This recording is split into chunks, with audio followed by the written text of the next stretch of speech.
In the middleweight division at UFC Fight Night, this is your main event. You got Nassourdine Imavov coming in at 12-3. He's a number 12 contender, taking on Kelvin Gastelum.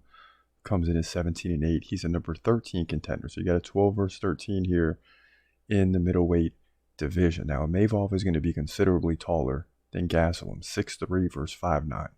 That's a huge difference. He's also got a 4-inch reach advantage. He fights right-handed against Gastelum, who is a southpaw or fights left-handed.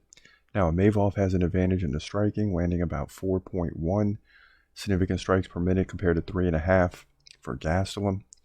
But Gastelum has a slight advantage, although it's barely an advantage. Both guys land like one takedown over the course of 3 rounds. So don't expect takedowns to be a big deal.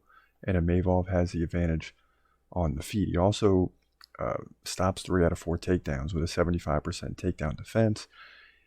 He's got some momentum as well, too. Coming off the win over Joaquin Buckley, knockout specialist, beat him by decision, landing 2 takedowns, outstriking him 51-46. He also beat Edmund Shabazian by second-round knockout, and Ian Heinisch by knockout. His last loss was to Phil Hawes by majority decision, and that's because he gave up 4 takedowns against Phil Hawes. So that's something to keep in mind. But he's come back over the last 3 and looked like a different fighter.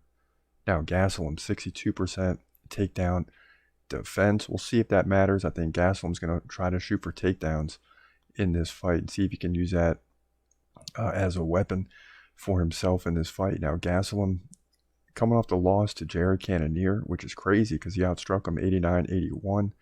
That got Cannonier the title shot, which he lost to Israel Adesanya. He also lost to Robert Whittaker. Wasn't even close. 4 takedowns by Whittaker, 150 significant strikes, a 62 for Gastelum.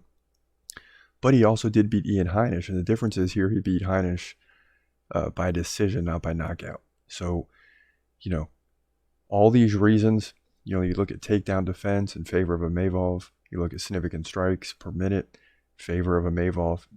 He KO'd Ian Heinisch, a common opponent they both had.